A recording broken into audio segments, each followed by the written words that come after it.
Assalamualaikum warahmatullahi wabarakatuh. Waalaikumsalam warahmatullahi wabarakatuh. Saya Fadil Soekaryano dari mahasiswa Prodi Teknologi Rekayasa Internet Politeknik Negeri Lampung dengan NPM 2375810. Jadi di sini saya akan mempresentasikan hasil penelitian saya dengan judul Perancangan Sistem Keamanan Pintu Otomatis Ruang Arsip Dokumen menggunakan RFID dengan fitur deteksi akses mencurigakan berbasis AI.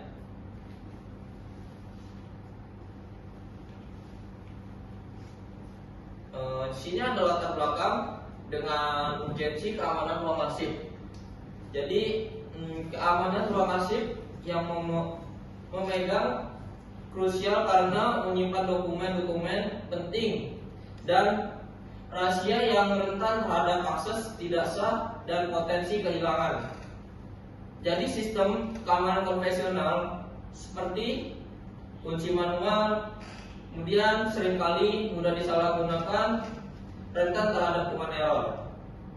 Kemudian teknologi RFID menawarkan solusi modern yang lebih efisien dalam hal identifikasi dan akses. Namun sistem RFID saja memiliki keterbatasan dalam deteksi pola akses yang tidak biasa atau mencurigakan. Oleh karena itu, integrasi dengan artificial intelligence atau disebut juga dengan AI. Jadi teknologi RFID menawarkan solusi modern yang lebih efisien dalam hal identifikasi dan akses. Namun sistem RFID saja memiliki keterbatasan dalam deteksi pola akses yang tidak biasa atau mencurigakan. Oleh karena itu, integrasi dengan artificial intelligence disebut juga dengan AI untuk mendeteksi anomali dan telegram bot untuk notifikasi real-time menjadi esensial demi menciptakan sistem keamanan yang lebih cerdas, responsif, dan adaptif terhadap berbagai ancaman. Jadi di sini ada rumusan masalah penelitian. Yang pertama ada perancangan sistem pintu otomatis. Yang kedua ada deteksi aktivitas mencurigakan yang berbasis AI. Dan yang ketiga ada notifikasi real-time via telegram bot.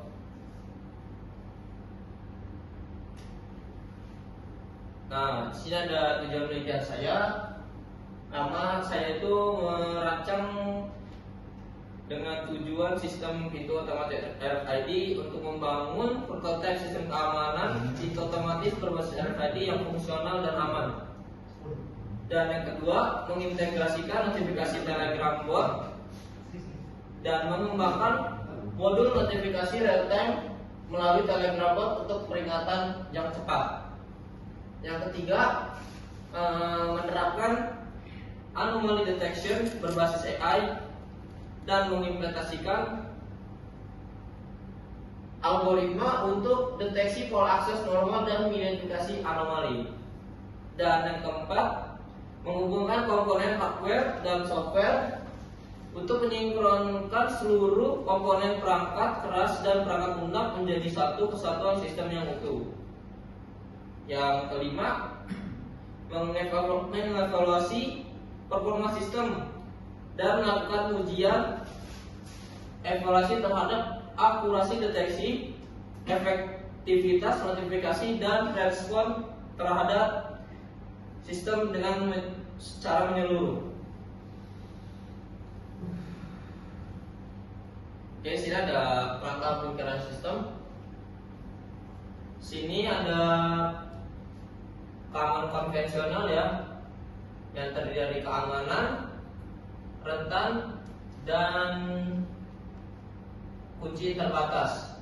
Jadi pendekatan konvensional terhadap keamanan ruang arsip seringkali menunjukkan kelemahan dan kerentanan, terutama dalam menghadapi ancaman modern dengan sistem manual cenderung kurang efisien dan mudah disalahgunakan. Kemudian dalam penelitian ini saya mengusulkan solusi inovatif dengan mengintegrasikan teknologi RFID dengan artificial Artificial Intelligence, yaitu AI dan Telegram Bot.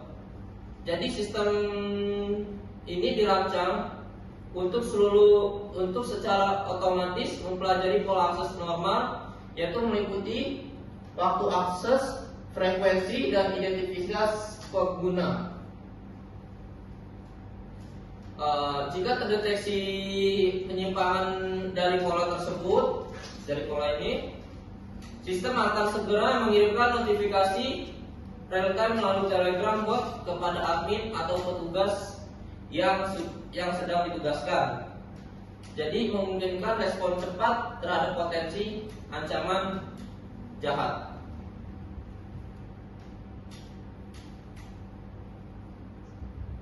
Sini ada hipotesis penelitian. Yang pertama itu saya mendeteksi akses yang mencurigakan otomatis dengan sistem yang dirancang dan diharapkan mampu secara otomatis mengenali dan mengidentifikasi aktivitas akses yang mencurigakan. Yang kedua ada peningkatan kecepatan deteksi notifikasi Telegram dengan notifikasi yang disampaikan melalui Telegram Bot diharapkan secara signifikan meningkatkan kecepatan deteksi dan respon terhadap insiden keamanan. Kemudian yang ketiga ada sistem keamanan cerdas dan efisien, yaitu mengombinasi antara teknologi RFID dengan Artificial Intelligence disebut dengan AI dan Telegram Bot akan menciptakan sistem keamanan ruang arsip yang cerdas, efisien, dan adaptif. Lanjut ya, ada kontribusi penelitian. Jadi kontribusi penelitian saya ini, yang pertama pengembangan keilmuan, yaitu menambahkan referensi ilmiah terkait integrasi RFID, AI, dan sistem keamanan. Kemudian mendukung digitalisasi keamanan, yaitu berperan aktif dalam mendorong mengimplementasi solusi keamanan berbasis teknologi di era industri 4.0. Yang ketiga ada inovasi implementasi. Yang ini yaitu menghasilkan prototipe sistem pintu otomatis ruang arsip yang dapat direplikasi. Kemudian yang terakhir ada dan dampak sosial dan organisasi. Dengan dampak ini ada model sistem. Jadi model sistem saya ini dapat diadopsi oleh berbagai instansi seperti pemerintahan, pendidikan, maupun perusahaan swasta untuk meningkatkan standar keamanan dokumen-dokumen yang disimpan oleh mereka.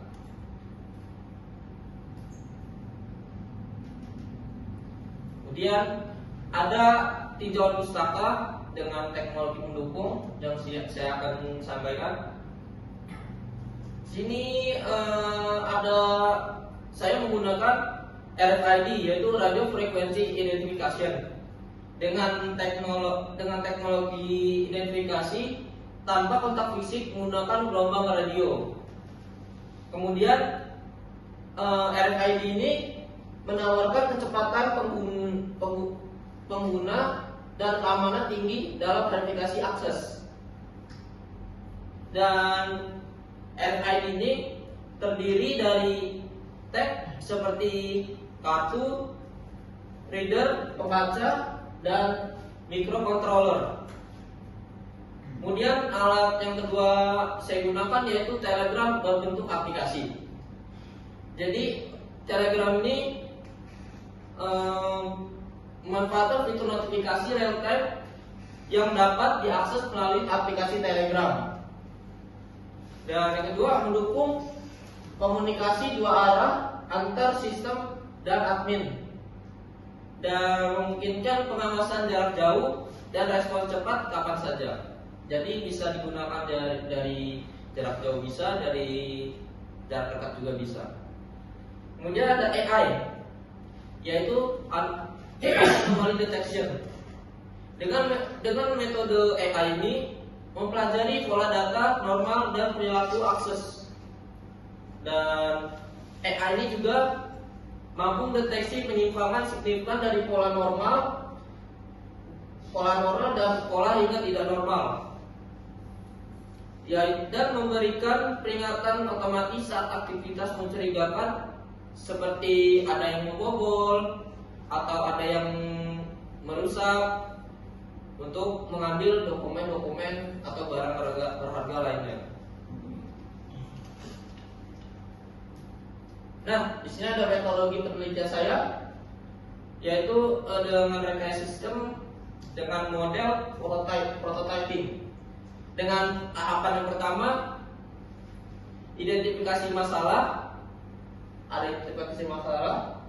Yang kedua ada studi literatur. Yang ketiga ada perancangan sistem. Yang keempat ada implementasi dan integrasi.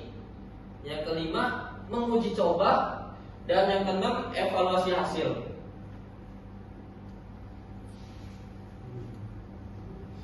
Oke, di sini saya akan menjelaskan gimana metode pengumpulan data yang saya gunakan. Yang pertama, menggunakan studi literatur dengan berbagai buku, alat buku, jurnal yang saya temukan di Google Scholar, dan artikel teknis. Yang kedua, saya mengobservasi lapangan, yaitu menstudi lokasi arsip, seperti saya mencoba di instansi pemerintahan, di dinas seperti dinas pendidikan atau dinas perdagangan, dan memotesi segala risiko yang saya coba di instansi tersebut. Tiga, saya mengambil eksperimen, yaitu simulasi akses sah atau tidak sah di luar jam kerja. Misal di jam kantor saya mau akses aplikasi jam 8 dan saya mencoba di jam mereka istirahat atau jam mereka pulang. Kemudian saya coba menguji coba evaluasi akurasi sistem dan kecepatan notifikasinya untuk masuk ke sistem Telegram. Oke, sini ada skenario pengujian. Contoh skenario yang pertama, ada seorang staf arsip, misalnya bernama Andi, yaitu menggunakan kartu FID yang sah untuk masuk jam kerja pada jam 9. Kemudian yang kedua, akses tidak sah. Jadi di jam kerja atau jam pulang atau jam istirahat, ada seseorang mencoba masuk menggunakan kartu RFID tidak terdata dalam sistem, misalnya kartu RFID palsu dan tidak dikenal di waktu kapan saja. Yang tiga, ada akses di luar jam kerja. Staf arsip misalnya Daryl dengan kartu RFID yang sah mencoba pada masuk jam 10 di luar jam operasional. Jadi di sini ada respon sistemnya.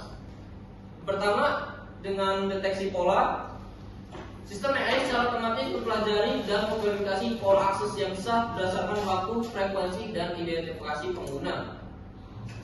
Yang kemudian kedua, verifikasi otomatis itu akan terbuka secara otomatis hanya jika diakses dan terverifikasi sah dan sesuai dengan pola normal masuk jam kerja dan pulang jam kerja.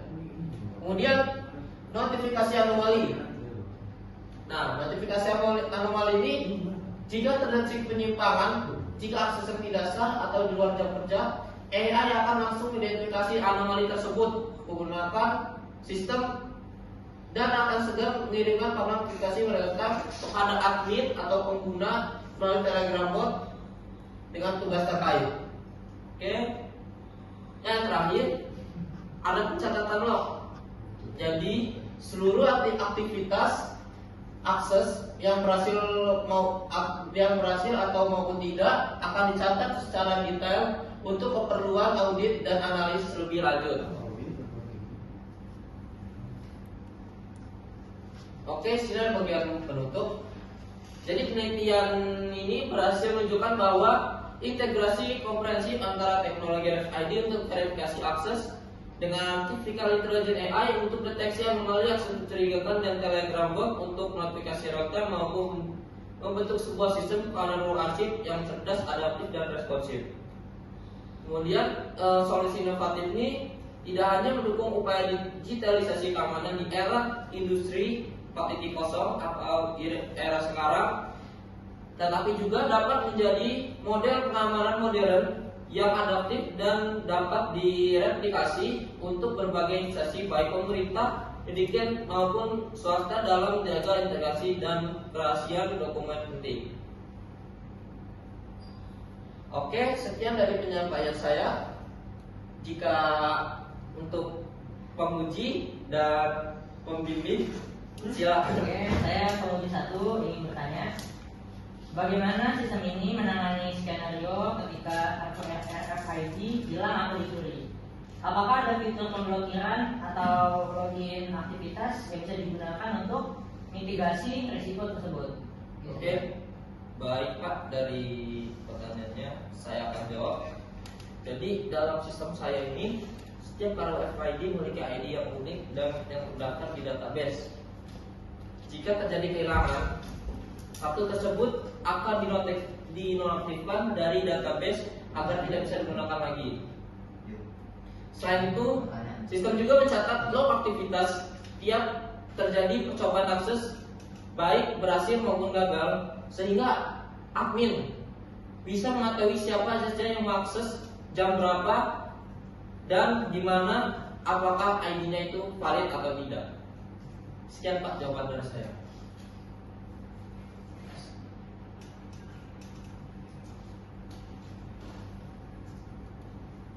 Silakan Bapak penguji 2, silakan tanya.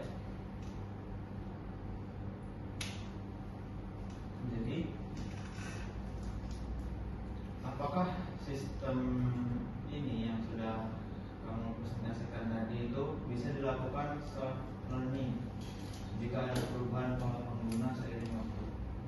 Jika tidak, bagaimana cara Anda mengatasi false positif atau false negatif? Oke, baik Pak, akan saya jawab.